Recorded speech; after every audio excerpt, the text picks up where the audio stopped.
Right, second podcast with Don Heatrick. Don, how are you? Very well, thanks. I mean, we were just saying off air before we started that it's really hot here in the UK at the moment. So I'm kind of pretending I'm in Thailand. Not. It's been a while since I managed to get to Thailand. This is as close as I'm getting for now. When is the next trip to Thailand, do you think? Possibly October. There's Oh, some things that might be happening. Like a bit of a seminar that I'm doing out there, like a keynote speech, but I'm not sure if that's going to happen yet. And if it does, I'll be shouting out to everyone, letting you know I'm coming in case we get the opportunity to actually meet in person, which would be great. yeah, that would be amazing. Have you seen how the current scene when it comes to strength conditioning has evolved in Thailand? Not out in Thailand. I'm thinking, when was the last time I actually managed to get out in Thailand? I think it was at least 5 years ago now. It was definitely it was pre-COVID. Pre-COVID. So it's Okay, okay. longer than that, isn't it? God, Yeah, yeah, yeah. time just goes. Yeah, that's probably pre-COVID, but yeah, post-COVID, everybody jumped on the strength conditioning now, and Mm. obviously, a lot of gyms are like sharing their routines now. Do you find like the gyms are taking a structured approach, or do you feel like we're still like far away from like an ideal program? I think it's difficult if the strength and conditioning is actually being programmed for a class or a group. Mm. That's something that makes it difficult to progress the individual fighters and give them the specific overload that they need, and certainly to sequence it in relation to a fight camp coming up or something like that. So it's great that the tools are being used, but it's almost like the tools aren't being plugged into the overall system in quite the most effective way. And Mm. that could be optimized a lot more. But that does mean if you're going to optimize it a lot more, it's on an individual basis, which isn't necessarily something that's practical. If you're offering a service and everyone just sort of coming through just plugs into that. It's kind of like I have to do it, but it's also followed. The strength conditioning is always followed by no, it's after an hour run, so it hasn't changed that much. Yes, I I think there is a marketing element to it, of course. Yeah. Where you offer strength and conditioning, and it on the surface it looks like it, but it's not really being used in a way that's contributing the best to a fighter's performance. So um, there's always that. There are trends in everything, aren't there? And it's one of those you can jump on a trend to actually get the market coming in of the more the tourist fighters or the Western fighters coming through that are looking for a camp or a gym that's got strength and conditioning on the offering, but not Mm. necessarily understanding how it should really be applied. And of course, the difference is when you've got long-term fighters like yourself out in Thailand, different ball game again, and how you're making sure you're getting that long-term progress and not just a few kind of almost like hit workout sessions or like circuit training sessions that are high intensity and feel hard. Therefore, it's kind of easy to think, well, if it's hard, fights are hard. That's what I need to do. When it's really not. It should be a completely different type of stimulus, really, to the Muay Thai and not feel the same. It's interesting that you say that because my last camp, I was forced to do one of my workouts in the gym because it was Songkran here, so the normal gym was closed. And one of the trainers saw me lift the weights, and I was doing like the speed session, one of the speed lifting sessions from block 3. And he like, why are you lifting weights? And I was like, well, I want to get stronger. And he's like, you don't get strong by lifting weights. You get strong by kicking pads and running. Yeah, there's still that attitude. It's the understanding of what those sort of biological adaptations are in the body, I guess. And if you don't understand what those sort of background mechanisms are, and therefore what the kind of training stimulus would be to actually target those adaptations, then yeah, you can kind of misunderstand and almost think like maybe the lower body muscular endurance Mm, or the pad work, which is actually under fatigue, yes. is increasing those neuromuscular qualities of strength, power, and speed when actually they need a completely different kind of individual stimulus Yes. that's not fatigued but overloaded to get those to amp right up. And if you're ever fatigued, so if it's coming after a run, if it's coming after pad work, if you're doing your strength training sessions like that, you're not actually overloading those qualities in the strength training session to boost that Mm, up. So mm. it's a different quality, but it crosses over and it just needs a different adaptation. I have 3 things I want to ask based on this. Okay, let's start with the first one. Endurance. because ask any boxer or Muay Thai fighter, especially from like the previous eras, and you ask them why do you run so much, they say because I don't want my legs to fatigue, and it's Mm. like the stigma that well, I mean it. I'm a little bit superstitious about it too. It works, but how much running is ideal, and how much the Thais run too much, but how much running would be ideal? I always program with my fighters 3 cardio conditioning sessions, which include running as one of the options. I really don't mind what method the fighters use to actually train the energy systems. Running just tends to be a really nice way, simple way of doing it. No equipment needed. It's also it's relatively sport specific to Muay Thai because you fight up on your feet, so you're in the same sort of posture, using those same sort of lower body endurance muscles. So Mm, it's useful. You could be doing it on an air bike, an assault bike, that kind of stuff as well. mm, It's harder because you're involving the upper body more with that. yeah, Um, but you're in a seated position. It's not yes, quite the same. So there's always this sort of general to specific spectrum with the types of modalities you use, the methods you use to train the energy systems. mm, But when we're training the energy systems, we're looking to target always target the stuff that you don't get from your Muay Thai training. So mm, I always look at the pad rounds that you're already doing, the bag rounds that you're doing, sparring and all that kind of stuff, clinch rounds if you're doing all of that. mm, That's giving you, as well as the skill development, the way, especially the volume of what you're doing there in Thailand, it's also giving you a crossover conditioning element as well.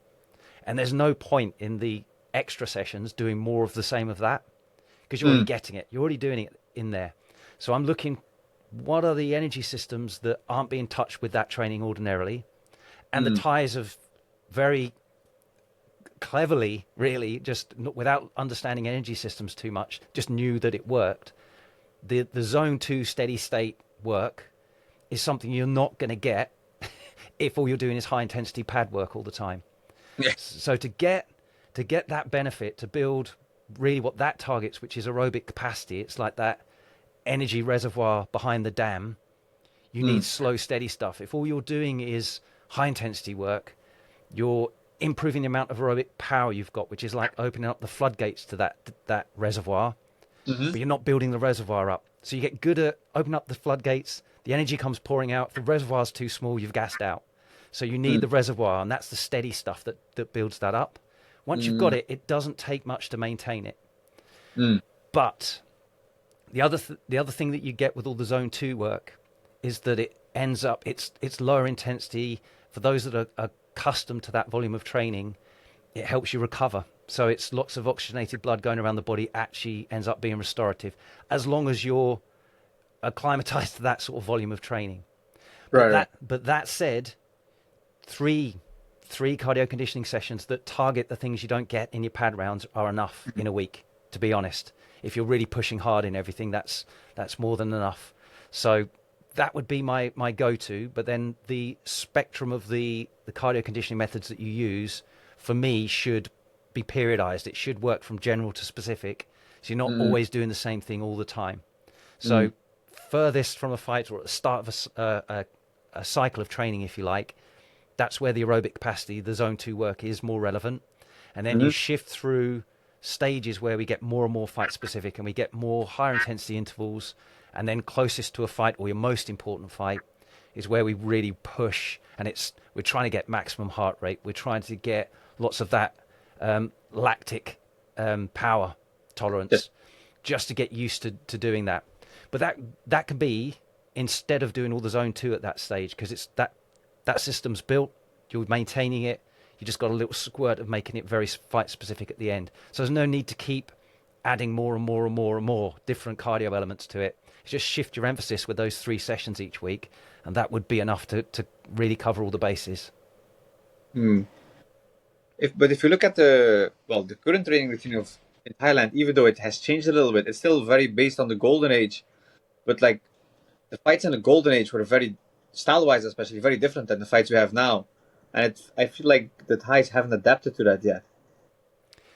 Yes, the golden age was, well, all high volume, all Yes, very, very high skill. yes, So any strength or power that you believe those fighters had, it came from really efficient motor skill movement, Mm, really coordinated, so relaxed as they're throwing it. They're not over efforting anything, so they get their power that way. That gets confused because the kick is damn hard, or yes. that's how it feels. It's just really efficient. It doesn't mean that the fighter's kind of athletic engine underneath had that much raw biological power because they just didn't train that. It was Mm, highly efficient, highly aerobic based recharge, go again, mm, but the raw power under there was still untapped, just mm-mm. because that wasn't a method being used. And like you say, even now it's still a bit, do you even need to do this?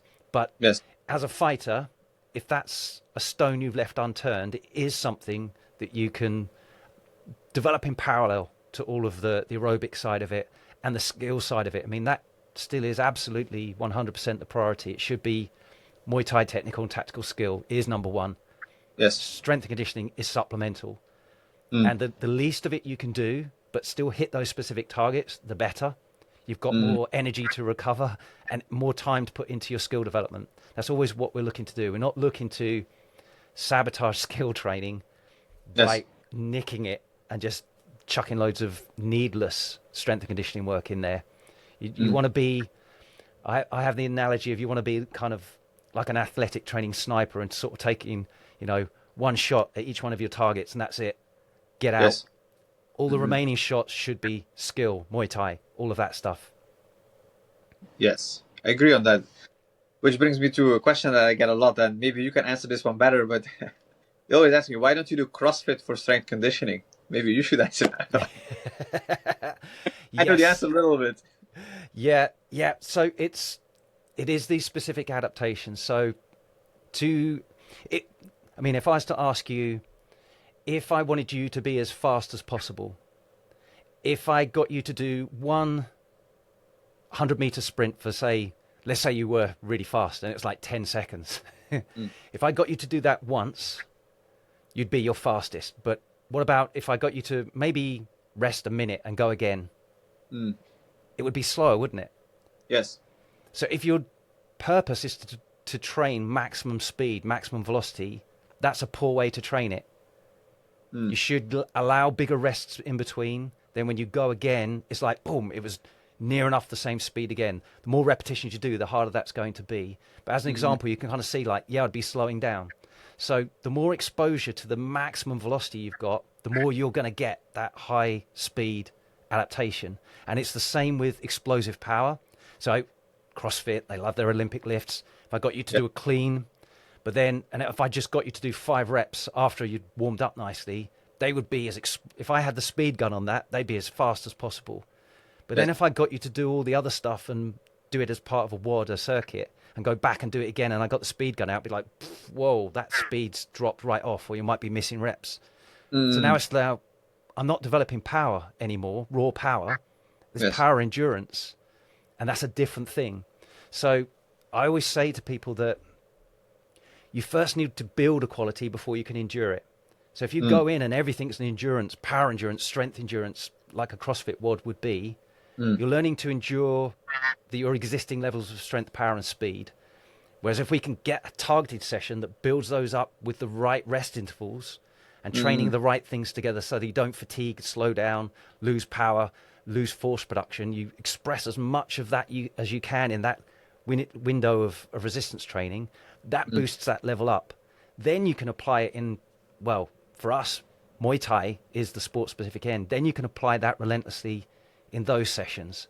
But if you mm, kind of blur the rest intervals and smash it into a fatigue, so it feels like fighting, you're not developing those raw qualities up in the first place. So you need to push the foundation up before you endure it. And you don't really, you might get some initial gains pushing those up by doing, a fatigue type circuit, but it's not the most efficient way of doing it. And like we said, you want to do the minimum amount of resistance training so you've got time to do Muay Thai.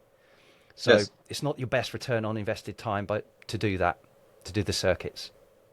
It's funny because now some gyms are offering CrossFit classes and they promote it as like fighter strength conditioning.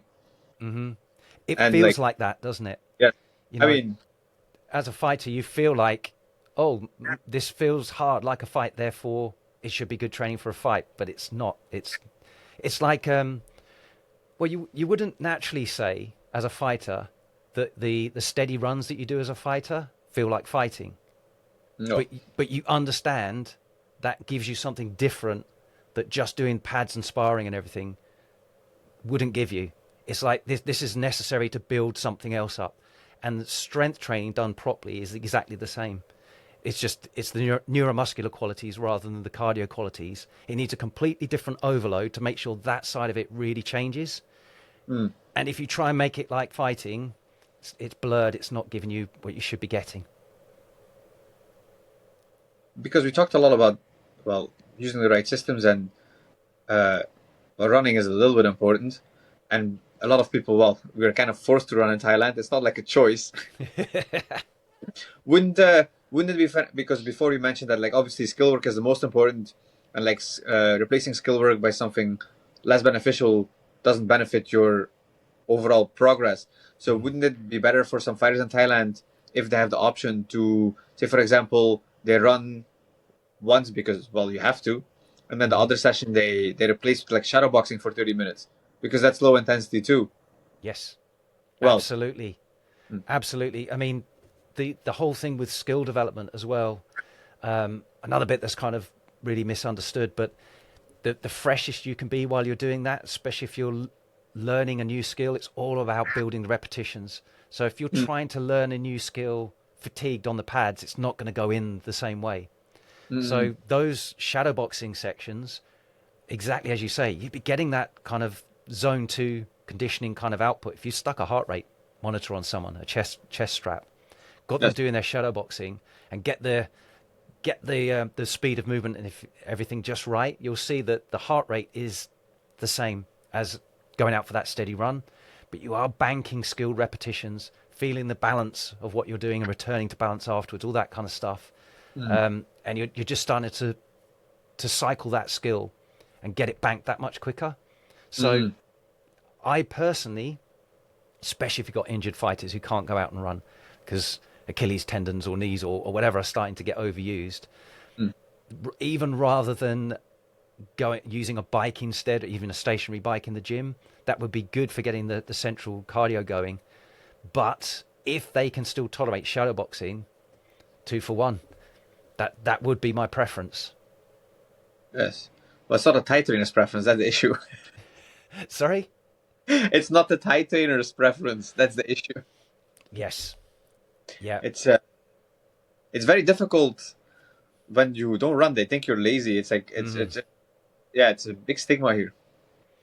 The other thing you do get from running that's a bit different to the pad work to an extent, Yes. it's the impact through the joints, going Mm, out on the pavements, all this kind of thing. There's jarring and shock going through the joints, but the bones in particular. So you're getting nice dense bones by doing that. So it's another they sort of say about sort of making the legs strong.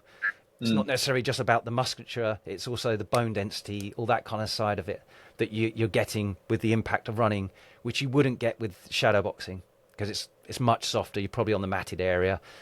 It's much more sort of cushioned. You're not actually impacting anything. So there is that side to it as well. When it comes to warm ups, would you prefer skipping or running?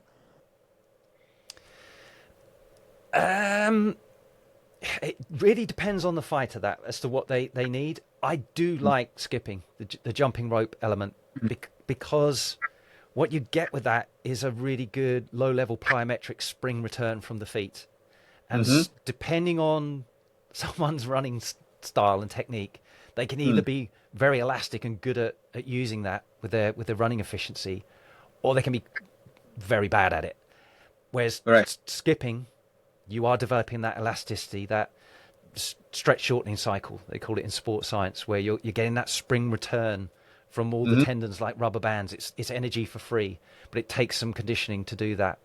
So skipping is a great way of developing that, but it is rather than being it's a hybrid kind of movement. So whereas we do plyometrics in the strength and conditioning sessions, the resistance training sessions, Mm-hmm. they're done fresh without fatigue, so they're Right. maximal.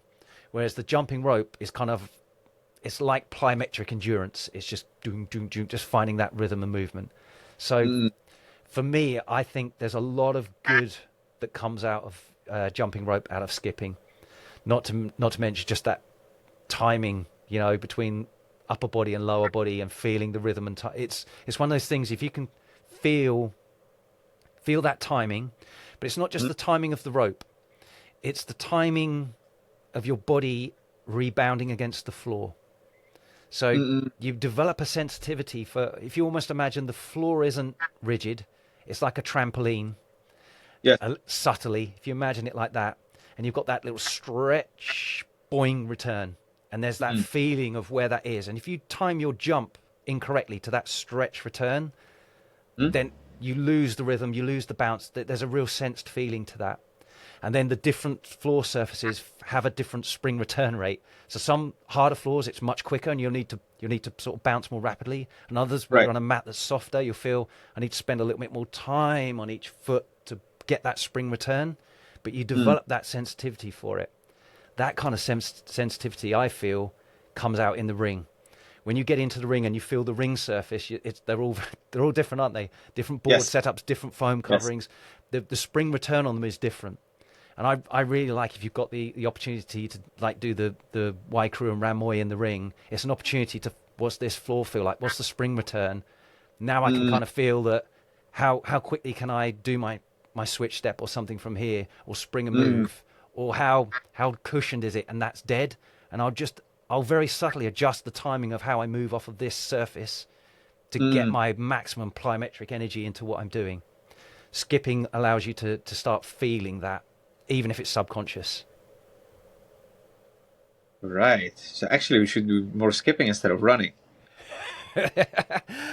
I'm always big in mixing things up.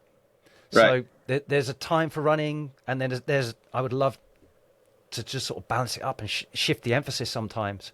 If you're Mm, always doing too much of the same thing all the time, and Thailand's a big opportunity to overstress certain patterns, and yes. and create overuse injuries in tendons and Yeah. all these kinds of things. So if you were like just relentlessly skipping all the time, you might find, oh, Achilles tendons are now knackered. I just did too much of that. So Mm, if you're doing anything like that, it's progressively build it up. And sometimes switching out for running for a while is a good way to just reset that. So the analogy I like is like fraying ropes. If you're sending all the stress down the same way all the time, you're fraying that rope. Whereas if you just subtly start shifting that training load around a little bit, it gives the ropes a chance to keep healing and keep on top of things, rather than you just smashing down the same avenue all the time. mm, mm. Talking about injuries, I think, well, this is a while ago, but I think you covered. Patanon got suspended from one championship. You covered that, right? Yes, this was the drugs Yes. situation. Yes. That's, you covered. Can't remember the article exactly. It was about him using, well, doctors prescribed drugs to heal his injuries faster. Yeah, well, yes. So who the Some, claim was, some. one of those was actually for horse racing. So that wasn't Well, prescribed. let's talk about the other one. Yeah, so one of them was definitely on the banned list, Yes. and well, actually, both of them were definitely on the banned list. One of them was for humans, the other one wasn't for humans, and both of them basically mean you recover a lot faster from your training. So it just means you can tolerate more work and still improve from it. Whereas without it, you wouldn't be able to tolerate it. You wouldn't keep adapting and improving to it. So there's always that balance. You're looking for, how much training stress can I tolerate? But Mm, also, the training stress isn't what makes me better. It's in the recovery from that stress that the body adapts and gets fitter. So the mm, mistake is just think, do more, do more, do more. There comes a point where your body is not adapting to that anymore. Whereas if you're taking some substances and then you can recover from it, and you're still progressing where other people would have just hit a ceiling there. But as you know, the other way of doing it, of course, is nutrition. Doing a good yes. job of that makes a big difference. Again, doing a good job of sleep and hydration. If you're doing all that as well, that's the legit way of doing it. and just program your training in a nice progressive way that not just pushes you hard, but also allows the back off when you push the hardest so that those adaptations can happen. And that's the way you can keep progressing rather than just more every week, every day. Yeah, it's funny that you mentioned nutrition because one of my friends recently he was like not complaining, but it was like, oh, I don't sleep well. I'm not recovering from training, and I was like, oh, you don't eat enough. And it's like, no, I eat a lot. And I was like, no, I can't. I was like, tell me what you eat, and after that, I will tell you you don't eat enough. And so he basically told me, and I was like, I even remember 8 eggs, 2 sourdough slices, 200 grams of chicken, and 200 grams of rice, and a Coke. And I was like, no, not enough. He's like, it's a lot. It's like, not enough. He Yeah. hit like 1,500 calories, but he did like more than 4 hours of Muay Thai per day. And I was like, of course you don't sleep. All of this stuff needs balancing up. And Yeah. you can't kind of just go into hero mode on any one of the elements and just think that's going to carry you through. It's not. You get found out. You can only tolerate that for so long. But actually, what I want to cover, I don't know why. I assume that when you covered Petsanong, I seem to recall that you covered also whether or not it should be allowed for fighters to use certain things that were like, well, there's a lot of things that are banned, but some things would actually make you help injuries. And obviously, when it comes to fighting, fighting is the only thing as a fighter that makes you money. And obviously, post fight, you might get injured and be sidelined for a long time, and some things can help you heal faster. Yeah, yeah. Well, it's one of these things. It's my personality trait is that I want to be honest. So anything that's banned substances and kind of deemed as cheating, it just doesn't interest me. I'm only Yeah. interested in doing everything that's legitimate, and I Mm, want to max out my personal potential that way. And I want to mm, I want to be competing against people doing the same. I mm, mean, if they are or they aren't, that's up to them. But I'm not in. I've always been. I'm only interested in pushing my potential as far as it can go without any long-term issues. That yes. I'm not prepared to sacrifice my long-term health or even my short-term health for that one instance. So Yeah. I want everything to be sustainable. That's what I'm all about. Mm, So that said, the banned lists from the anti-doping agency and all that kind of stuff is because some of these things are just risky, and it shouldn't be who's willing to play Russian roulette with these substances mm, to get the benefit over everybody else. And it's a bit like fighters cutting weight. Some can tolerate a lot of dehydration and yes. will survive, and others not a lot, and literally they've died. So there should be safe limits that you push on all of this, and it's not just be, oh, I'll find out if I'm a genetic outlier and can push this further than everyone else. Mm, It is Russian roulette. And I'm always like, okay, I'm just looking at the normative data for everybody predominantly. What's going to be safe, effective, and work? That's what we're aiming at. In mm, terms of training, we can shift that to if you're an outlier in certain ways, but certainly not in terms of taking anything that could end you or give mm, you a serious health issue that mm. might be while you're younger thinking, oh, well, that's a gamble I'm worth taking. But it's one of those, now I'm in my 50s, there's lots of stuff that I'm like, yeah, I had a bit of a yeehaw attitude to that sort of training method that now I've got issues because of it, that had I'd known, I'd have been more sensible with it. And that's just overuse and training issues rather than taking a substance that could have made my bloody kidneys pack up or something. That wasn't that wasn't listed when I bought it. Uh, I assume it's a bigger issue in this generation than like in the previous generation, though. The drugs, you mean? Yes. Yeah. Well, now, I mean, Muay Thai, when I was competing, it was literally you kind of didn't get paid for it. You did it because you loved it, and that was it. There wasn't that money incentive. Now there is some bigger money in it on some of these, Yes. the entertainment, the setup there. So there is that. I'm prepared to take this gamble and do it.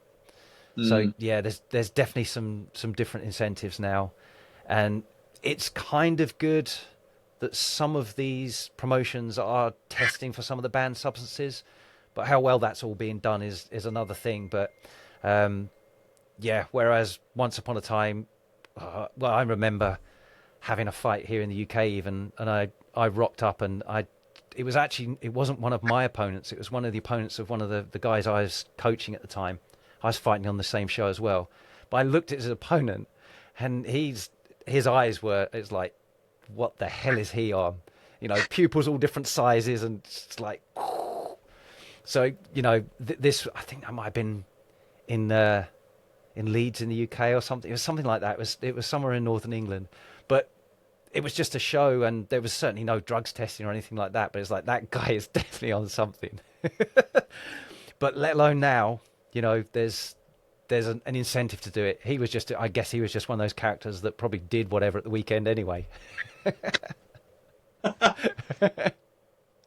Better than fighting in a bar. Yeah, yeah. Yeah. Talking about like old generation and new generation, the current generation, well, in this generation, there is like a big rise of AI. Mm, Do you feel like AI has like changed the landscape of like strength conditioning? definitely, definitely. Well, I've noticed, you know, the feedback I get from people just this last 2 or even 3 years now. There's a lot more. Don, what do you think about this? And I've looked at the layout and I'm thinking, yeah, that's Chat GPT. That I Mm, can you can tell that it's. I mean, it's probably going to get a lot better. But at the moment, it's the way the AI works is it just pulls from that average. So yes. fighter training and Muay Thai training in particular certainly isn't the average. You don't want to be, we were talking about CrossFit, you don't want to be blurring some of those ideas into a fighter training. It's not going to Mm, be what you need. There's lots of different sort of influences coming into that average that just sound very convincing when it comes from the AI model, but it's not really right. So I see a lot of that, and I can instantly see like, oh god, this has gone. Maybe this has gone on the CrossFit route, or it's gone mm, another different route, depending on the context of whatever the prompt was that the person gave. mm, Um, but it's also there doesn't seem to be with the AI side of things. There's no long-term progression in mind, so mm, it'll be a solution that might work for 4 to 8 weeks now, but it kind of burns up all the adaptation in that time if it does work, if it mm, hasn't gone off a complete tangent, and then there's no way to progress it from there to keep getting better long term. There's no thought of at the end of the year you need to be a better athlete, not at the end of this 4 weeks you just feel better than you went into it, because mm, there's lots you can do with anybody in 4 weeks that would feel like you're a lot better. But after that, it's like, well, where do you go next? How do you keep moving forwards? How do you keep moving forwards? And that sort of stacked, accumulating progression is certainly not something you're getting at the moment from anything in AI. But I think that's hitting all fields now, isn't it? AI is big, so it is getting better, but it's still a long way off of understanding combat sports, let alone Muay Thai, and it's very obvious when I look at the output that people are sort of sending me from that. yeah. I mean, I had the same with like somebody that sent me like a nutrition plan. Mm, I was like, yeah, this is not it. And I feel like people see it like as a quick fix. It's like, oh, if I use this, I don't have to invest in like strength conditioning coach or a nutritionist. But then down the line, eventually, you're back at square one because you didn't make any progress. Maybe you made it even worse. mm, yeah, yeah, definitely. It's almost like that the Dunning Kruger curve, you know, where it's like, oh, this is easy, I've got this, and then it's a little bit further into the journey, you learn a little bit more and know you don't actually know enough yet to have picked Yeah. that apart, and it's like, oh, this is harder than I thought, and it's like everyone's stuck at the start of that Dunning Kruger curve with the AI feedback. It's like, oh, well, this is without my knowledge to actually question, like, hang on. It's made loads of assumptions that aren't actually relevant for you and just smash that out at you, and it's not until you've used it for a little while that you realize, okay, now I'm stuck, and then it's like you're at the valley of despair, as they call it in the Dunning-Kruger curve, where it's like, oh, there's more to this, and I can't just whack another prompt that kind of just patches something else random together for me that yeah, now I know, yeah, I've used up any progress I'm going to get. This won't stack. I don't know if you've personally experimented with like any of the AIs, but I've used it like to do some nutrition research. Mm, After a while, I was just like, because I know what I'm looking for. I mean, I picked something specifically that I knew the answer to, and the yes. AI was completely wrong. And then it starts like flip flopping. Once you like start contradicting it and showing the evidence, it's like, oh, you're right. And it's like, I know, but why did you give me the wrong answer? Yeah. And it just like it's Yeah. like AI is like bipolar or something. Yeah. Enough pushback, and it will start agreeing with you. And Yes. the the thing is, most people aren't pushing back against it. They're just taking it. Well, it sounds very convincing, doesn't it? It sounds like an expert, like it really Yes. knows, is 100% confident in what it's saying. But it's drawn that average, patched some things together that probably don't actually plug together. Just that Mm, they've taken the average from far too much there.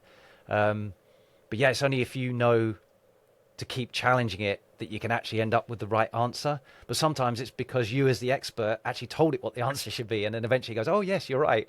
Yeah, it's it's interesting. I mean, I'm sure it's going to get a lot better, um, and I think it's. I mean, I use AI a lot for looking at research papers. So mm, I've got like a repository of different research papers that I put together, and I love the meta-analysis papers that are looking at multiple papers and all these sort of things.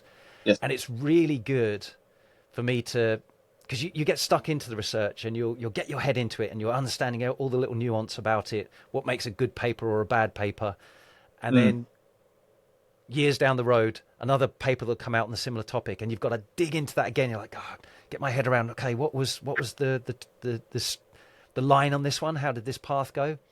But mm, using AI to then put that into the same repository and then compile the results from that in amongst everything else, and to actually grade the paper for quality, to see is this a dependable one or not? Was the sample size big enough? You know, all this kind of stuff. Was the mm. demographic relevant for fighters, or was it? Oh no, it was it was children. You know, Yes. children playing cricket or something in the UK, and it's like, okay, it's not exactly going to carry over into adult Muay Thai fighters.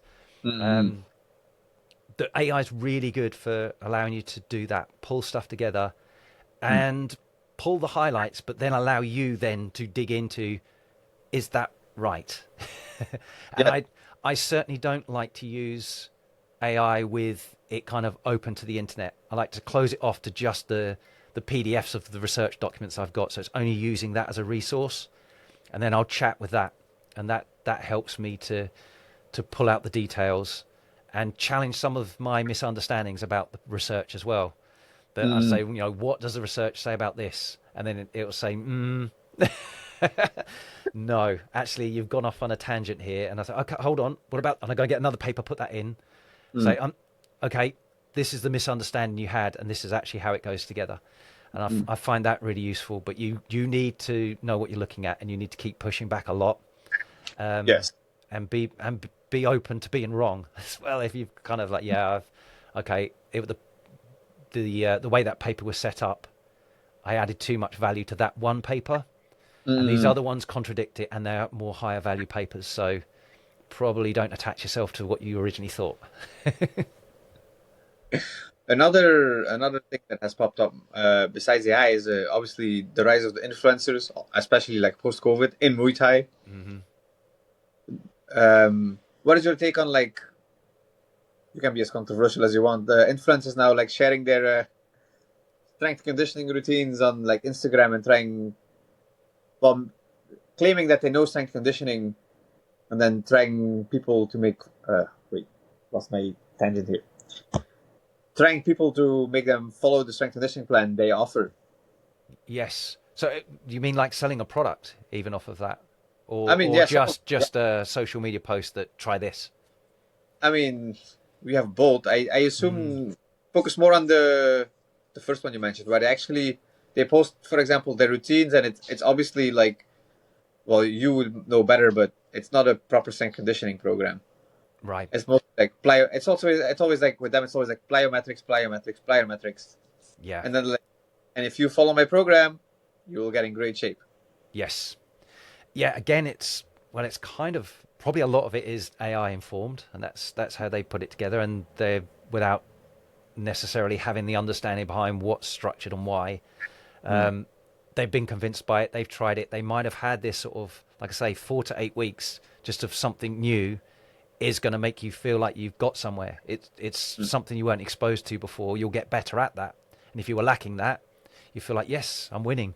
But it's what do you do when you reach the end of that training block? And a lot of these things, they are sort of maybe 4 to 8 weeks, maybe a 12-week program that potentially you could get some progress on it. For me, that's not what I'm about. I'm actually after years of progress. I want long-term progress. And that requires that you can't, it's not just 3 months work and then it's like, oh, where do I take it from here? I'll do it again then. It's how do we progress and change the stimulus and move on from there and get years of rolling accumulation. So it's people will find it out.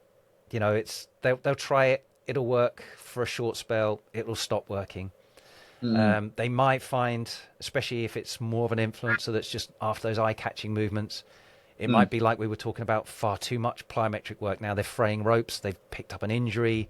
It all looked super sexy on the social media and flashy, but actually as a sustainable long-term approach, it's really not at all. It hasn't been progressed in the right way and all this kind of thing. So it's the Dunning-Kruger curve again. Oh, this looks easy, and then you find, oh no, there's more to it than I thought. But yeah, influencers, it's a part of the whole landscape now. It's a big part of marketing for gyms as well. So they'll even get credibility just because the gyms don't actually care if what you're offering works. You can get eyeballs on their gym by being filmed there or whatever. And it's going to pull people into their gym. So there's no kind of validating what they're doing is actually correct. They don't really probably care or even know, you know, if it's a traditional Thai gym or whatever, and someone's almost using it as a filming backdrop and and then selling something off the back of that as well. It's going to happen. I mean, years and years ago, you'd still get. I'm trying to think.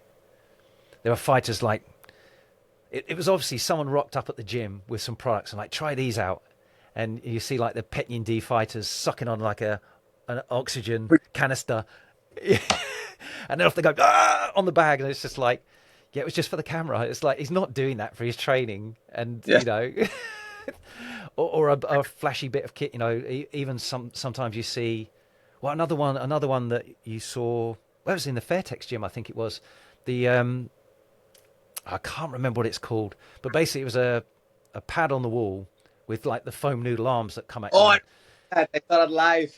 So yeah, so that's another one that, yeah, it's not all the fighters are training with that, and they've had a go at it because it's novel and interesting. Because otherwise, you know, fighters' life's quite monotonous. You know, something comes into the gym, it's like, oh, let's have a play on this. But then the social media filming is, look, we've got these fighters, top fighters using this kit.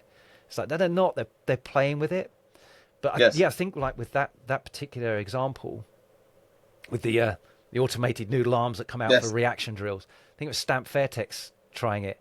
And the point I made was, look, this is Stamp Fairtex. She's a bloody good fighter. Her reactions are good. She stood in front of it, and it's just smacking her across the chops here, there, and everywhere. And she's like, oh, laughing. But it's like, so why is that happening? And it's because the visual stimulus that she's getting is nothing like a fight. No. If it's someone moving their shoulders, she's going to read it and it'll be like, whoop, missed. She knew what's coming. But a noodle that just goes, it's like, it doesn't look nothing like a real technique. So my body's not programmed to react to it. And therefore, if I am programmed to react to that, it's not going to come out in a fight either, because the visual cue is completely different. So there's all this stuff going on. It's like, there's a lot that looks good, but it doesn't translate into fight performance. And it's just always have that in the back of your mind when you're watching this stuff. Yeah, that noodle thing came. It died as fast as it came. I think I saw them play with that. Oh right, yeah. Yeah, I won't mention the gym, but that was a gym where they wanted to promote it. Oh, okay. So you were like, there. I was there. Yeah, they all gave it a go, and I was like, I didn't want to say anything, but in my head, I was like, this is dumb. So it wasn't there too long then. A day. Yeah, that's it. It's a filming incident, isn't it? That's what it is. a marketing gimmick, and then they wanted to have like a big name. They wanted to film with him on an off day, like him playing with it. I think they eventually did, and they promoted it, but like you don't see it in any gym. No, Like I like mean it's if you had no training partners and you were wanting to train the movements, so the reactions to the stimulus of the noodle coming in are legit, but it's just you wouldn't expect that to transfer into really good reactions in a fight because it's the big part of it is actually the perception of what's coming first, not mm, just your reaction time or the physical movement that you've got off the back of it.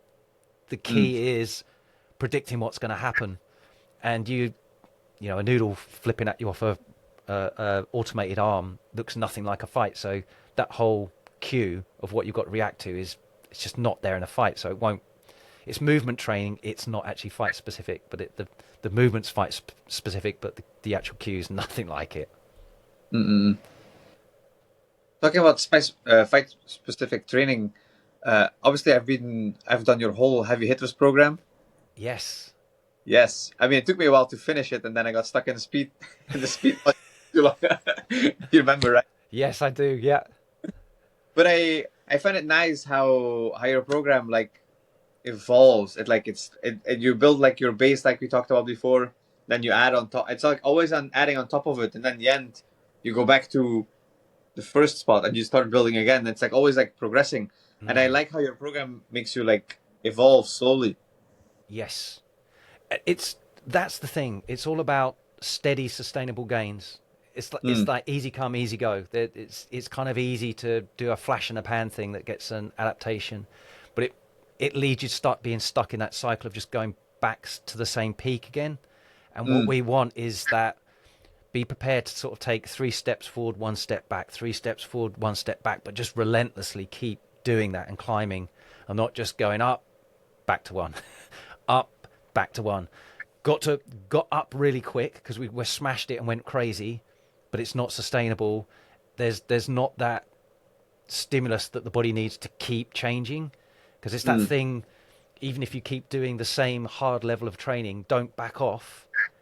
It's the law of accommodation in is that your body doesn't change to a stimulus it's already adapted to. So you know there's a ceiling on that. If you just keep adding more volume and more intensity the whole time, there's only so much of that you can fit in a day. There's only so much you can recover from, even if you're taking drugs. There's still a limit how much you can recover from. And if you just mm, chuck in more and more of that at it, that's not a very good way to keep maintaining progress. Whereas if mm, you're systematically shifting the gears through different elements of training, each time you shift that gear, your body goes, oh, something else to change and adapt to here. Off we go again. And then just as that starts to go stale on the body, it starts to accommodate a bit. Boom, we change gears again. And it doesn't mean you have to keep adding more training or training even harder and harder and harder. It's just changing that stimulus in just the right way to make the body unlock the next bit and the next bit. That's an effective way to do it. Yeah, it's funny that you mentioned that because after a conversation that you had, my coaching call, I Mm. switched to like strength block, but I picked the third block Yes. because I just like the exercises, and and now I'm using the Aerodyne to do like the two cardio sessions. Mm-hmm. And I'm like, wait, before my fight, I was doing like 2 minutes on the Aerodyne, and I was like, I mean, I feel it, but I'm fine. And now I do like the sprints, like the 6 second intervals, and then the minute and a half rest, and the other one is 12 seconds and what 1 minute rest, I think. I'm like, Yes. wait, this makes me more tired than 2 minutes. It say it's just overloading specific qualities, and that's the thing. So it is that sniper shot. It's like understanding what particular energy system are we trying to sniper shot here, and not just Mm, spraying everything. Do a relatively small amount of training, but target exactly what we're after, and target it in the right order so they stack and build on each other and don't conflict. And you know you're not getting the cart before the horse. We've got things actually working in a progressive way that shifts you up. mm. When if somebody would come to you and they would say, "Hey Don, I bought your heavy hitters program and I'm going to Thailand," what would the ideal training program be? In what way? So say they go to gym in Thailand, but Yes. the gym in Thailand kind of leaves them free, Oh, I so see. they can structure. well, let they leave them free, and then you have like the typical Thai training where they say you have to follow us. Yes. So in terms of like the weekly schedule as such, what would Yes, we put where? Yeah, yes. got you. So ideally, well, as the absolute minimum, I would swap out two of the early morning training sessions for two resistance training sessions instead. Mm. And that would give you those neuromuscular qualities, the strength, power, and speed with the kind of rest intervals that we need, but also the overload that we need to get them to change without a Mm-hmm. ton of fatigue messing with it. So it's a nice clear signal, bam, that headshot's taken, you know. Then just do as many of the other Muay Thai sessions as you can tolerate. Mm. But if they told me they're going out to Thailand, I'd say progressively build that up. Don't go out and just like, Yeah. right, I'm doing 2 sessions a day, 6 days a week, bang, off, because it'll be like, you might last a week or two, and then you're going to be sidelined and you're starting from scratch. So progressively build that up. But that would be the way I'd do it. And say, and especially if you're building up like that, actually dropping out two of the morning training sessions and doing the resistance training session instead is a good way to actually pare that back a little bit anyway. Mm. I would also, I mean, I guess I'm assuming you'd be a big advocate as well of private sessions if you can to Yeah. get as much progress as you can. That's a really good way now as well of actually dropping the volume of training that you've got, but getting a really good, clear technical stimulus to improve Mm. as well, because the fatigue and learning skill, they conflict. So if we can minimize the fatigue, really focus on the skill element, get a coach who's really invested in you, looks at what your issues are and drills the right things with you and corrects what you're doing as you're going along, gives you some homework to go away, practice on the bag, come back. They want to see that improved after what they've shown you. You know, it's not just volume. It's about the quality of what you're doing and Mm. building that up that way. So those two resistance training sessions in place of a couple of Muay Thai sessions would be great. If you're just going out to Thailand, depending on how long you're out there for as well, most fighters, I say, don't worry about doing any, energy systems, cardio conditioning. You're going to be getting a ton of that anyway. You're going to be Mm. expected to be doing some runs. The pad work, volume, and everything that you're going to be doing is going to be giving you a conditioning benefit too. So I'm Mm. not interested in adding more of that. If you're out there for a longer time, then there are going to be gaps if that's all you're doing.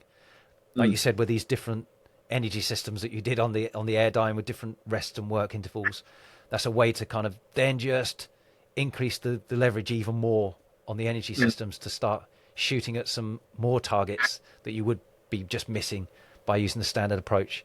And that's where anything between 1 to 3 of the cardio sessions be a good thing to start playing with. But it's always under negotiation with your trainers what they're going to allow you to do, Mm. and not just destroy that relationship with your coach, because that's the important thing. If you're going to get anything out of your time in Thailand, I mean, you're the guy for this. You know how the actual relationship with your coach is so vital. Otherwise, you're just not going to get what you should. You might as well be staying at home. Oh yeah, if you fall out with one of the coaches in a gym, you'll fall out with all of them, and you won't get any fights. And if Yeah, you're really, they might block your career. yeah, yeah. And if you don't understand what the value of strength and conditioning is, if you're of that era and you just don't see that, and then you're investing your time in a fighter and they seem to be ignoring what you're saying and going off and doing this stuff that you really don't value, it's really not worth, especially if you're not out there for too long, messing up that short window where actually the biggest benefit you're going to get from being in Thailand is skill practice and with high level training partners and coaches. Mm. That's what you should be getting. And park your strength and conditioning for the time being. There are things you can do to maintain it with a minimal amount of work. And certainly, I mean, if it's literally like a 2 week trip or something, you're not going to lose anything in that time. Those Yes. those training residuals for strength, power, and speed, even if you don't touch them at all, will be there for 2 weeks, and you can come back and resume when you get back. If you're there longer Mm. term, then you need to start thinking a little bit more progressive and long term with your approach. I mean, and you can always try to make a deal. Like that's what I did with Pinsincha. I basically told the trainers like, give me one fight, I won't get tired, and I will only be in the sauna suit for one afternoon. And they're like, no, no, no, no, no. The sauna suit one was the difficult one. Was it? That was harder than the other, Yeah, yeah, the yeah. rest This of the like this training. And they kind of knew already a little bit. There were foreigners before that came in and already did it. But like, I had to fight to not be in a sauna suit for 3 days. Yeah, And yeah, then after my final cut, I always eat ice cream, and they were like, "No, no, no, no, no, no." I was like, "Yeah, yeah, yeah, yeah." yeah. It. I mean, it's you know the sort of tradition and culture out in Thailand. It's respect your elders. It's Yeah, the way it's done is the way it's done, and it's a bit of a Titanic turning ship, isn't it? When you're starting to introduce some of these newfangled ideas that they really don't see the value in. But every now and then someone will come along, they'll give them a bit of leeway, and they do these things, and they're like, huh, I thought he would be on the floor, no fitness, nothing, but yeah. he did what he said. Okay, but and once you've earned the respect to be allowed to try that even, and be like, yeah, can I show you the results of what I'm going to do before you say I can't do it? That's a really good way of doing it. But yeah, it's hard. It's hard. Like when someone was preparing for his comeback fight, had like a layoff for like more than 2 years, I think. And then so he was like, I don't want to cut Thai style, I want to cut the foreigner way. And in the beginning, he was like going around. And in the beginning, I didn't really, I just let him do his thing. But then he was getting so confused. And eventually I told him, like, okay, stop, stop, stop. Work with me. And I was like, okay, I'm going to work with you. I trust you. And then when I gave him his meal plan, he was like, are you sure I can eat candy? And I was like, yeah, you can. He's like, can I skip the ice cream? I'm like, no, don't skip the ice cream. And then I forced him to film himself eating the ice cream at night so that I knew he was eating it. I need evidence. I want to see it. And then, I mean, his weight cut was smooth. He only had to cut 1 kilo in the sauna suit. He lost like 3.5 with like all the proper techniques. Yeah. And then it's funny because then you see that highs look and they're like, whoa, this doesn't make sense. And I was like, it does. Mm, And yeah. then it's cool to see afterwards because afterwards I made a joke to him. I was like, how do you feel? And I was like, oh, I felt amazing in doing it. And I was like, so next time you cut Tyson? I was like, no, no, no, no, no, no. Mm, yeah.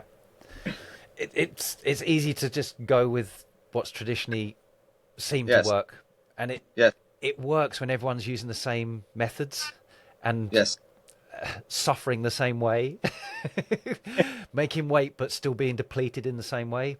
But then it's a bit like an arms race, isn't it? When someone actually figures out, we're not using bow and arrows for our nutrition and weight cut now. We're actually using automatic weapons. Like, no, that's cheating. It doesn't work. Oh, hang on, it does work. Yeah, but it'll. I think there's a new kind of wave of gym owners and coaches sort of coming through slowly with a little bit more influence and a little bit more open-minded to actually, rather than just throwing it out, actually yes. just have a look. Is there any value in this? And when they're of a high enough standing in the gym, an owner or something like that, that's where it can make a change. But when it's kind of being fed up from the well, the lowest end, like the fighters trying to push up through the hierarchy, it's just not gonna turn that ship that quick.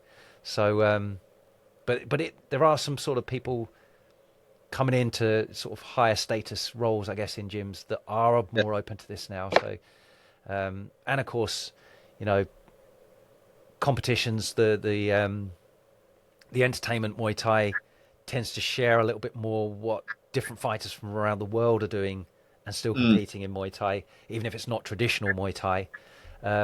So you start seeing some of these protocols and methods being used and them being very successful with it. And it is raising a few eyebrows now. Maybe we should be adopting some of this stuff rather than just insisting the old traditional way that did work is the best way. It might have worked, but probably not the most effectively or efficient way of doing it.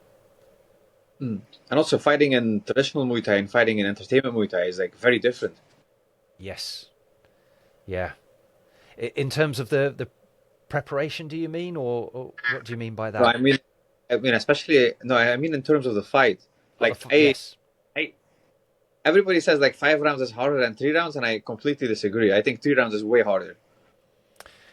It's one of the my bugbears as well is about fight specific pad work, prepping for a fight. Mm. It's not unusual to see fighters prepping for even a traditional Muay Thai fight, 5 3-minute rounds, and doing like, I don't know, 12 4-minute rounds or 5-minute rounds in Mm. preparation, literally like the week before the fight.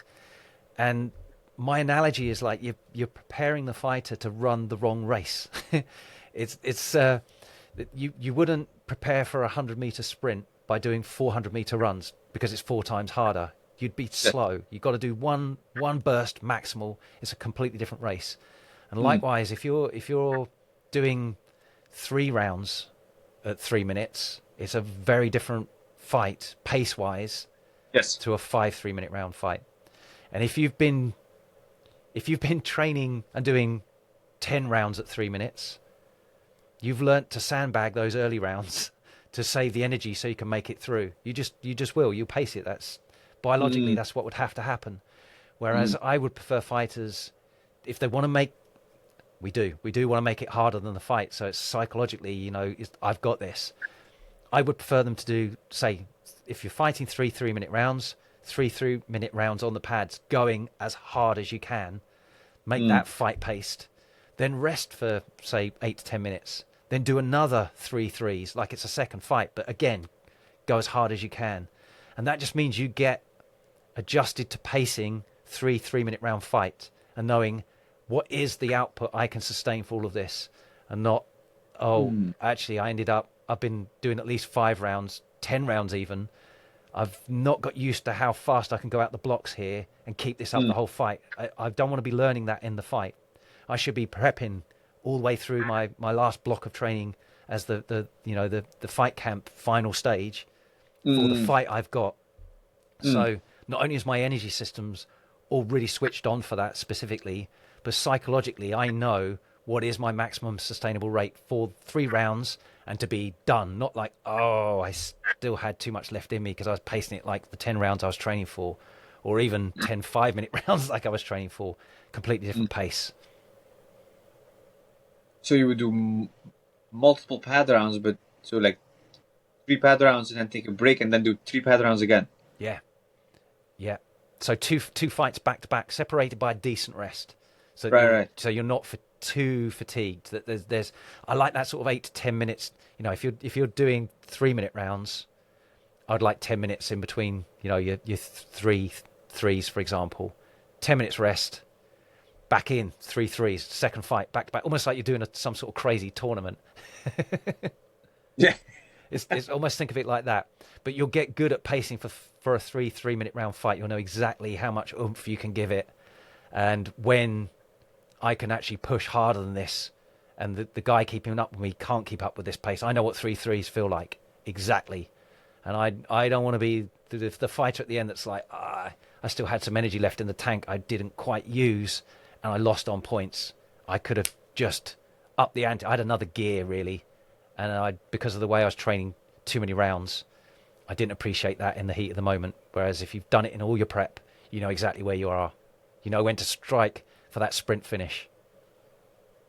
So in order to make this gym specific, because obviously in gyms you cannot ask for double pad rounds with like a 10-minute break. Yeah, Yeah. So if you want to make this gym specific, what you could do as a fighter is, for example, do 3 rounds on the pads, then take a break. Well, you can't take a break, so you have to shadow box or something for 3 rounds, and then do 3 rounds on the back and make sure. Well, you have to push yourself, but yeah. So you could do you it would. that. Yeah, you could do it that way. Or I've always personally, I mean, I didn't have the opportunity like you have to be out in Thailand, so there's a different nuance there. But my kind of secret weapon was my heavy bag at home. So I did all Mm. this kind of stuff solo at home, and I made all my sort of skill prep that I was doing on my heavy bag, and then I'd go and test it in the classes we had in the UK and find out Right. if what I was working was actually working. But also my conditioning work. So when I was doing my prep like this, I was doing it on the heavy bag. It's kind of harder on a heavy bag to be as motivated to push as hard. You tend to find I'll just work with the swing of the bag just a little bit more before I commit again. Whereas when Mm. someone's there with the pads on you, it's a little bit different. But yeah, it's a use the heavy bag for very personal fight specific prep if you can. Mm. It's like we were talking about those cardio conditioning sessions. This is where you can start to actually use work and rest intervals that we've got Mm. for cardio conditioning and make it bag work. So then you're getting skill practice at the same time, or anchoring, what I refer to as tough training, technique under fatigue, where Mm. I'm trying to make sure that I'm not falling apart and getting ragged with some of my skill and my balance as I'm doing this. But yeah, it's a useful bolster on the heavy bag. But I don't know. It might be interesting with some of the trainers in Thailand to see if they'd actually go for that approach. Say, can we try this and see what you think? Um, I don't know how open they would be to that. Well, I probably have to ask the gym owner more than the train. I think the trainers will be Yes. more the gym owner. But Mm. yeah, but I already took an approach like that because like in Pinsichai, the standard is like 3 rounds of pads. So if you fight 5 rounds, and you got 3 rounds of pads. I'm like, Ah, interesting. yeah, like different gyms have different methods. Like Sasi Prapa was like, hold on, standard four, three of Muay Thai, one of boxing, and then every week it will increase. So if you had a 3 round fight, you do 5 rounds max, and if you have a 5 round fight, you do 8 rounds max. I think it was like that, if I recall correctly. Got you. Yeah. But in PC, it's always. I mean, there's like it's like a new era. Like there's a lot of like hobbyists coming to gyms, so they obviously change it to that. But what I would do is basically I would do my pads, and then I would go to the back immediately without taking a. Well, I took my break, but then I would. My backgrounds are always similar. It's like 10 kicks on the left, 10 kicks on the right, never a single kick, like never one punch. Like always, two or three are followed by a kick, so then double or triple kicks, and then finish it off again with 10 kicks each side. Right. Yeah. So it'd be a really useful bolt on, like you say, to go to the heavy bag and just think of that as an extension of your fight pacing. Yes. Um, but also something else on the heavy bag that I find really useful. So in terms of a relentless work rate, you could focus most of your work in one particular body part. So let's say you like your Muay mat, you like punching, and you could be Mm, like punching, doing lots and lots of punches, but they'd start fatiguing and slowing down, and now your actual overall work rate is starting to drop. But mixing in some legs would start to allow your arms to recharge a bit, but you're still keeping your overall work rate up. So if we're sort of looking at your energy output, you're just mm, shifting that fatigue around the different limbs. And I think that's a really valuable lesson for fighters as well, to actually get good at mixing up left sides and right sides, upper body, lower body, and mm, getting attuned to when am I getting too locally fatigued in certain little muscle groups that they're going to start slowing down and psychologically starting to bite me. Whereas if I can mm, shift my work rate by the way I put my combinations together, shifting upstairs, downstairs, left, right. So while I'm using one bit, the other one's getting a little micro rest. You can find you can just keep more of a relentless work rate up. But mm, there's a certain stylistic element to that. Um, and of course, there is multiple round kicks on one leg are there for a reason to build that endurance so you can mm. keep doing it. But you don't fight like that. That's an endurance tool. Yes. If I was getting a fighter to work on the bag, it depends where we are in the training block, if you like, how close you are to a fight. But closer to a fight, I wouldn't necessarily want loads of repetitive kicks on one side or lots of just overloading one limb, because that's not the way you're going to be fighting. I'd Yes. be I'd be actually encouraging you to shift that workload around the body, but as a result, because there's less local fatigue going on, I want your overall work rate up because of Mm, it. So I'm mm, more interested in overall. If I was just doing a calculation on how many watts output were you doing, I wouldn't be interested in like, oh, it was like 500 watts per kick to start off with, and it dropped down to 200 by the end. I'd be like, well, when that 500 watts started to drop to 450, 400, shift to a mm. different limb, get that one at 500 watts. Once that starts to All drop, right. go to a different bit. So your overall watt output was not diminished by the local fatigue in that area. And if you're Mm, if you're good at that in a fight, you feel, this particular region needs a bit of recovery. I can still work, but I've got to make sure I shift my work rate to somewhere else. And of course, strategy and tactics comes into that as well. It's like, actually, what do you need to be doing? But as an Mm-mm. overall relentless work rate, it's nice to have that programmed into you as well, that you've got a feeling for it. Mm. So close to the fight, it's more like fight specific rather than like repetition, repetition, repetition. Yeah, yeah. I mean, it does depend on the fighter in that, sometimes we want that technique under fatigue. So maybe we do want to make you fatigue to see if can you hold it together. So we Mm. might, that classic multiple round kicks, just for fatigue. That's all we want. And Mm. some fighters will have that at the end of a round, and some fighters literally have it at the beginning of the round, so they're then blowing for the rest of it, and they're trying to claw that back. But it should be Mm. for that specific reason then. So am I looking to get them to a fatigue level and test their technique under fatigue now, knowing I've pre-exhausted them? Or is my intention actually to maximize the work rate that they can sustain in a fight? And that becomes a Mm. different kind of emphasis. So different fighters will need different things. But yeah, I'm big on any fighter who's fighting, starting to just make them as relentless as possible, and that becomes strategic in the tools that they're using and the body parts that they're using, as well as, how much work they can actually tolerate. Mm. Yeah, because like different people have like different needs. And you see that with fighters in Thailand, like some fighters literally like fall off the cliff. Like they peak and then their training remains the same, but they like really fall off a cliff. Like they're never the same after that. And Conditioning wise, and you mean sort of in the long term training? yeah, but like uh, because I met him yesterday, Pat Utong is like a great example. He was like I think he was fighter of the year, 2 times the Rajat Amduran champion, and then he just couldn't keep up the pace in the ring anymore. He just got outpaced. But like IQ wise, he was a genius, but like cardio wise, it was not there.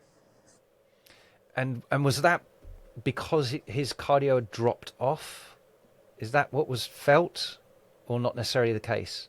He couldn't keep up the pace of the fights anymore. Right. And do you think his training had changed that much? I mean, he was a superstar. So it's always I never I didn't ask him, but I assume it's either he got lazy or he trained the same because you see that too. You Mm. obviously have the superstars that become really lazy and then yeah they start losing, but there's fighters that like they just keep doing the same thing, but their cardio is not there anymore. Yeah. So this is back to what we spoke about a bit earlier, actually. That law of accommodation. That Yes. once your body is adapted to something and it just sees the same stimulus over and over, it doesn't bother changing anymore. And actually, Mm, the real sticky end of that is when you've hit that ceiling, just doing the same doesn't just not improve you. You actually start to decline because it's just so saturated with that response that mm, actually the same response no longer even maintains your fitness. It will drop off.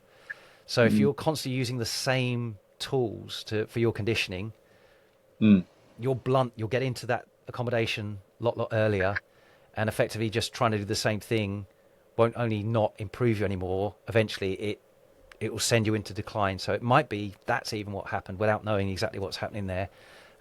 Whereas if you are using more of a periodized approach where you're stacking different methods, it's that novel stimulus all the time. You can not only build endurance a lot more consistently over the long term, but you'll be able to maintain it as well when it otherwise would have been falling off.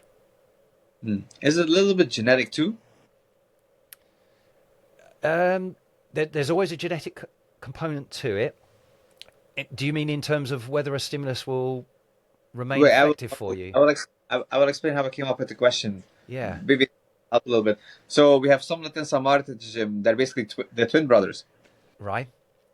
So same training routine, but Samart always says he gets tired quickly in fights and has to preserve himself really well. And Somdat has never said that. Somdat has never had an issue with that. Yeah. So yeah, that's an interesting one. They may or may not be identical twins, so there's that kind of control to the study there as well. But Correct. also there is psychology is huge. So if they're different mindsets, what their sort of tolerance is to Mm, discomfort, that can be very very different. And the motivation to keep pushing, that sort of grit and determination, can mm, massively influence where you are on that scale and how much you can output. That it's interesting actually. So in terms of energy, it's difficult. I'm always careful mentioning this to fighters because fighters, we are the worst in that, like, okay, permission to just go hard all the time. But so with that said, frame this, but there's your body's got a factor of safety on energy levels. So there's lots of psychological tools your mind will play to actually govern how much energy you expend and hold Mm. on to a background level for survival purposes once Right. it gets towards a limit. The truth is that that factor of safety, that tolerance on that is huge. There's still so much left when everything in your body and brain is telling you, I can't do any more. Stop, stop, stop. There's still a load you can do. The more you push into that, the more you're able to kind of tap into it. There is the extreme end where you push too far into that and you are actually at that sort of terminal point. But to give you an idea, so the energy system the energy that you've got stored in your muscles is ATP. There Mm. is so much ATP in your body that even when you die, there's still a load of ATP left in your body. And Okay. after your death, that's still kind of being used up. Oh. And you know when the ATPs run out because the muscles are no longer pliable. Basically your body goes stiff, rigor mortis. So Oh. you're until all the ATP's gone in the muscles after your death, Mm. you'll still be a little bit mobile as a dead body. But as soon as you've gone stiff, that was actually all your ATP used up. So in training, your ATP levels are starting to drop and your body goes, whoa, whoa, whoa, stop, stop, stop. But actually, Mm. it's not till quite some time after you die, it's actually all gone. The factor of safety is huge. But Mm. so there's always that sort of central governing aspect of what's going on top down for how far you can push to. Mm. Well, that's why we well, not ATP related, but that's why we promote intra workout nutrition. It helps. Exactly. The quicker you can restock that, it just keeps you away from your mind's limit on those buffers too. It's like, oh no, it's Yeah. all here. It's all good. Keep going. Keep going. Yeah. No warnings. But like that's a hard one because like, well, maybe I'm a bad example. Would I like to drink Coke during training? Sorry, did you drink Coke during training? Coke during training. Sugar is sugar. Oh, I can't tolerate the gas in it. I'd be You water belching. you water it down. And give it a shake. Wow. Well, the thing is, there's lots of the carbohydrates in there, isn't there? There's caffeine in there, which is all going to help you Yes. feel. So, horses for courses, whatever works Yeah. for you. In the beginning, I would put in a water bottle that was like that you couldn't see through. Ah, so it was a stealth Coke drinking. Yes, because like the, I mean the trainers knew in the beginning they would go crazy, Right. but then after a while I was like, well, I mean they see I don't get tired, so I might as well just show them. But yeah, even to this day, people are like, really, Coke? Like, yeah, Coke. Just tastes good. And the intensity that you're training for the durations with the nutrition side of it, you need some carbs coming on board. Keep drip Yeah. feeding that in. Let alone say you've watered it down as well. So now you get into that sort of that isometric drink that's going to, isotonic drink that's going to actually rehydrate you quicker than just plain water would. You're Exactly. getting those benefits. Yeah, in the beginning I did. In the beginning, I experimented with it. I did candy, but that went horribly wrong because then the trainers were like, "Why are you eating?" And I was like, "Energy," and they're like, "No, no, no, no, no, no, no." Mm, my go-to was, rather than Coke, was just a fruit juice. So a fruit juice 50-50 mix, so something like orange juice Oh, with yeah. half water, Mhm. maybe a bit of Mm. salt in there as well, and that I found worked really well. I always struggled with I mean, everyone's gut's different. You've got to play around with this, haven't you? But I struggled with like the hypertonic drinks, which were sort of stronger with the sugars. It made me feel Mm. sick. So if I had that in training, it was like, oh, no, I'm feeling queasy. I'm actually better off with more of the hypotonic, the one that's a little weaker for the sugar mix, the carb Mm. mix. Personally, for me, that worked really well. But yeah, that was my go-to, was orange juice with a little bit of salt and just as much water as there was orange juice in there. And yeah, I was off with that. Maybe you should try the Coke. Yeah, it's I don't know what the flavour of Coke is watered down, but then you could say the same for orange juice, couldn't you? Yes, You get used to it, yeah, just watered down. And there's little to no gas in it. right? Oh, yeah, that's the other thing. Yeah.